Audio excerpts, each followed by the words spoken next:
18h10 à Alger. Madame, Monsieur, bonsoir. Soyez les bienvenus dans ce 24 heures Afrique à la une de l'actualité. Aujourd'hui, à Kampala, ouverture du 19e sommet des non-alignés au niveau des chefs d'État après 4 jours de préparatifs. Occasion pour nous de revenir sur les enjeux auxquels l'organisation doit faire face en vue des bouleversements de l'échiquier géopolitique mondial.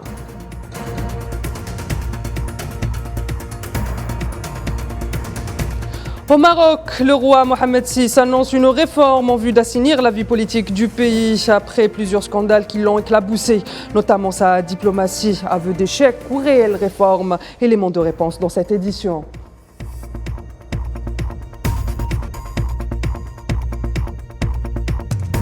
Et enfin, direction la Côte d'Ivoire où se tient en ce moment même, comme vous le savez, la Coupe d'Afrique des Nations. Avec à l'affiche aujourd'hui le duel des Lions, mais aussi la préparation des Fennecs pour le match de demain face aux étalons du Burkina. On en parlera avec notre envoyé spécial à Bouaké.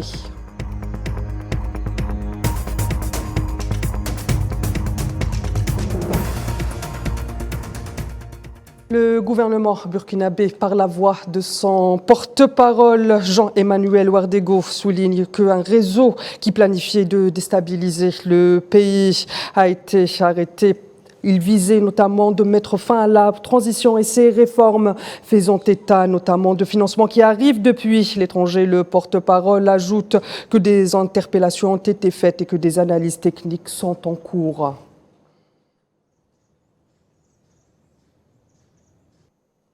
Et l'IGAD s'est réunie en session extraordinaire hier jeudi en Ouganda avec à l'ordre du jour le conflit au Soudan et les tensions diplomatiques entre l'Éthiopie et la Somalie.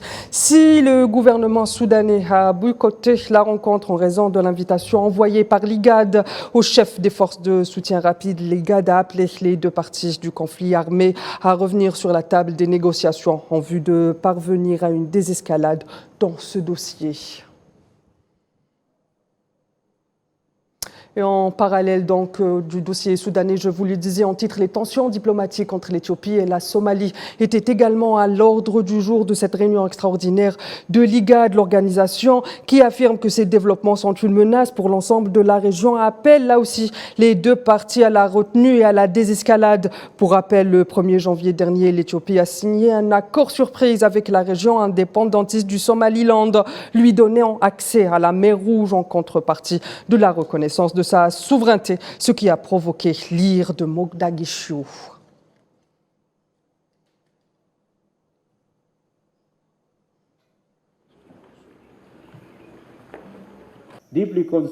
Nous sommes profondément préoccupés par l'évolution récente des relations entre la République fédérale démocratique d'Éthiopie et la République fédérale de Somalie. Nous réaffirmons les principes cardinaux de respect de la souveraineté, de l'unité et de l'intégrité territoriale de la République fédérale de Somalie, et tout engagement doit respecter les principes cardinaux susmentionnés, et tout accord ou arrangement doit être conclu avec le gouvernement fédéral de Somalie. Nous appelons la République fédérale démocratique d'Éthiopie et la République fédérale de Somalie à désamorcer les tensions et à s'engager plutôt dans un dialogue constructif. Aux Comores, 3 jours après l'annonce des résultats de la présidentielle dont non vainqueur le président sortant Azali Assoumani, l'opposition continue à appeler la population à manifester pour dénoncer des irrégularités électorales. Jeudi, des violentes manifestations ont éclaté dans la capitale Moroni, faisant un mort et près d'une dizaine de blessés. Selon la presse locale, la matinée a été calme dans la capitale.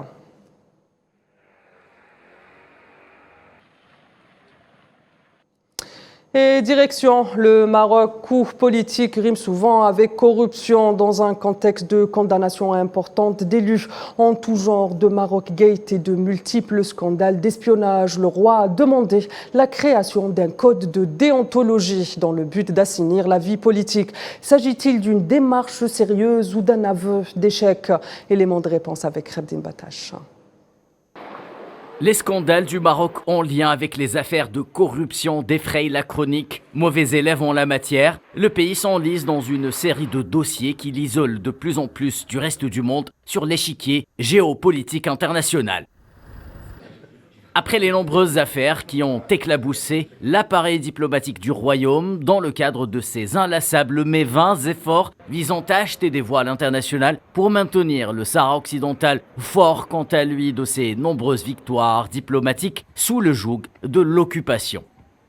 Détournement de deniers publics, viol ou encore malversation immobilière et foncière, les griefs ne manquent pas, ils touchent également d'autres strates de la politique marocaine. Les dossiers liés à la corruption qui gangrènent partis politiques et institutions officielles à l'intérieur du pays font également tâche. Preuve à l'appui, 15 députés ont été déchus de leur mandat par la Cour constitutionnelle du pays depuis 2021. Maire, président de région, membre de conseil préfectoral, plusieurs affaires ont éclaté ces dernières semaines en contre-champ de celles dites du Malien, liant le président du Wydad de Casablanca et député de la majorité à l'un des plus grands trafiquants de drogue du Sahel. Plus récemment, le Conseil de la concurrence marocain a rattrapé 9 entreprises pour pratiques frauduleuses, une sanction assortie d'une amende de 165 millions d'euros. Il se trouve que l'une des sociétés épinglées étant détenue par le Premier ministre Aziz Akhannouch. Un aveu d'échec qui retentit dans le monde entier, à tel point que le roi appelle à la mise en place de garde-fous juridiques pour la moralisation de la vie politique, mais dans un laps de temps de 24 mois. En attendant, l'image du pays reste fortement dégradée, notamment à la suite des révélations du scandale Marocgate, impliquant entre autres plusieurs députés européens. Et les travaux donc du 19e sommet des non-alignés se sont ouverts aujourd'hui à Kampala au niveau des chefs d'État. Occasion pour nous, je vous le disais en titre, de revenir sur les 63 ans d'existence de cette organisation, mais aussi sur les enjeux qui entourent l'ensemble de la région. Élément de réponse avec Safouane Ben Sabri.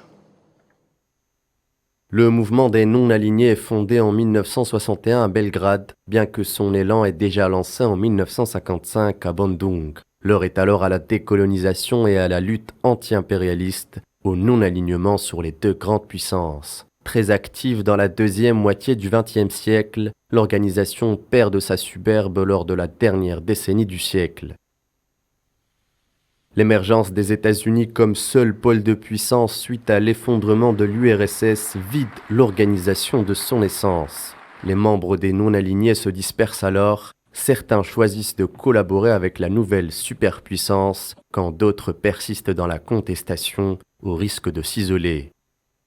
Après 30 ans de domination américaine, plusieurs facteurs ont changé la donne. Le retrait en catastrophe des États-Unis d'Afghanistan après une guerre enlisante, le retrait relatif américain du Moyen-Orient, l'incapacité américaine d'assurer le rôle de gendarme du monde, et pour finir, l'ouverture du front ukrainien par la Russie, venue sonner le glas de la domination occidentale. Le recul de l'influence américaine est accompagné par la montée en puissance d'autres acteurs. Ces bouleversements géopolitiques, qui s'inscrivent dans une continuité historique, ont permis de revitaliser le mouvement des non-alignés, de nouveaux pôles émergent, le monde n'est plus unipolaire. Cependant, les combats d'hier ne sont plus ceux d'aujourd'hui. Le mouvement devra répondre à de nouveaux défis, permettre aux pays sous-développés de trouver leur place dans un nouvel ordre international longtemps souhaité et qui se matérialise enfin. Dernier fait en date, le retour sur le devant de la scène du conflit israélo-palestinien qui trouve son écho au sein de l'organisation des non-alignés. La solidarité avec la Palestine, exprimée lors du sommet de Kampala, s'inscrit dans la droite ligne de l'organisation. La colonisation par l'entité sioniste des territoires palestiniens est directement issue des décisions prises par l'Occident au début du XXe siècle. C'est en réalité tout l'ordre international qui est remis en cause à Kampala.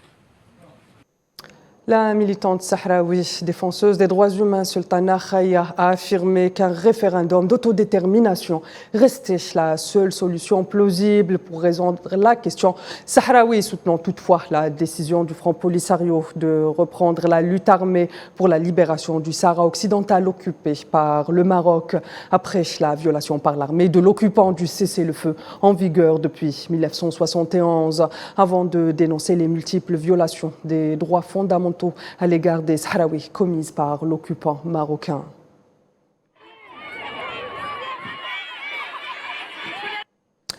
Attirer les entreprises plutôt que l'aide au développement est l'enjeu pour l'Afrique à Davos. Pour le patron du programme des Nations Unies pour le développement, Achim Steiner, l'Afrique ainsi que ses opportunités sont encore largement sous-estimées.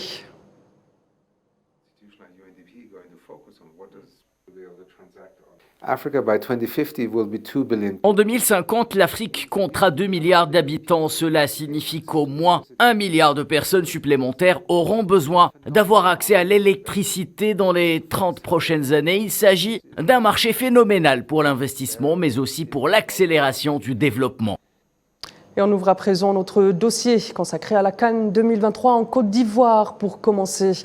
Les rencontres du jour avec cette affiche Sénégal-Cameroun. Le match du groupe C vient de commencer à Yamoussoukro. Pour le moment, le score est encore nul pour les deux équipes.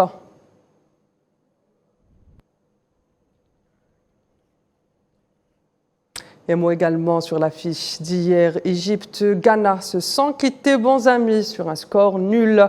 2 buts partout. Les deux cadors africains sont plutôt dans une mauvaise posture dans le groupe B avec respectivement 2 points et 1 point après les 2 matchs.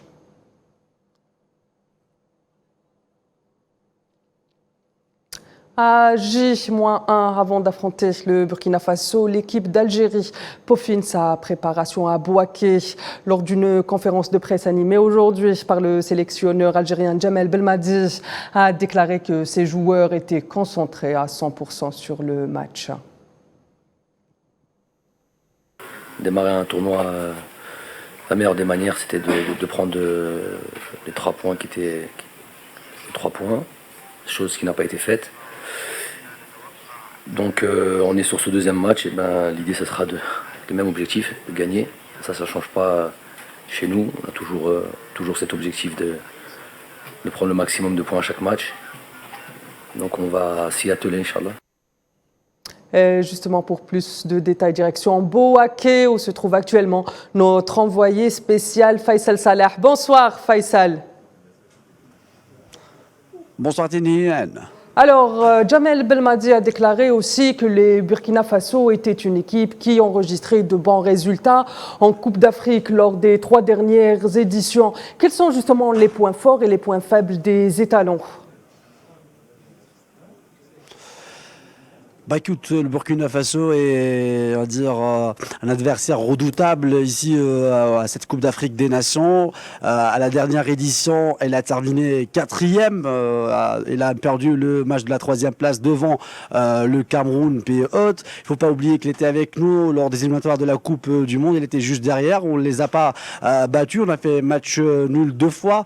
Donc, Djamel Belmadi a rencontré le Burkina Faso à 2 reprises. Et il a fait à 2 reprises match nul. L'historique des matchs entre l'Algérie et le Burkina Faso, on a joué à 21 fois, donc on a gagné 9 matchs et on a perdu 6 et on a fait 6 matchs nuls. La première rencontre entre l'Algérie et le Burkina, c'était à Ouaga, c'était pour les éliminatoires de la CAN 1968, une première victoire d'Algérie sur le score de 2-1. La plus lourde victoire enregistrée entre les deux pays, c'était pour l'Algérie, 7-0 pour les éliminatoires de la CAN 1982 et c'était à Oran. Parlons un petit peu de cette équipe de Burkina. Le Burkina qui s'est qualifié à cette CAN devant le Cap-Vert, leader de son groupe lors de la CAN. Quand on parle du Cap-Vert, c'est l'équipe qui a gagné le Ghana lors de cette édition de Coupe d'Afrique des Nations. Vu de l'entraîneur qui était déjà l'entraîneur de plusieurs clubs algériens, il connaît un petit peu l'atmosphère, il connaît les joueurs algériens et ça va être très difficile devant cette équipe. Très bien, merci Faisal pour tous ces détails. Je rappelle que vous étiez en direct avec nous depuis Bouaké, en Côte d'Ivoire, où se déroule actuellement la Coupe d'Afrique des Nations. Très chers téléspectateurs, c'est ainsi que s'achève ce 24 heures Afrique. Et évidemment, on souhaite excellente chance à nos Verts. On espère qu'on le remportera à la CAN de cette année. Excellente suite des programmes sur Al24 News.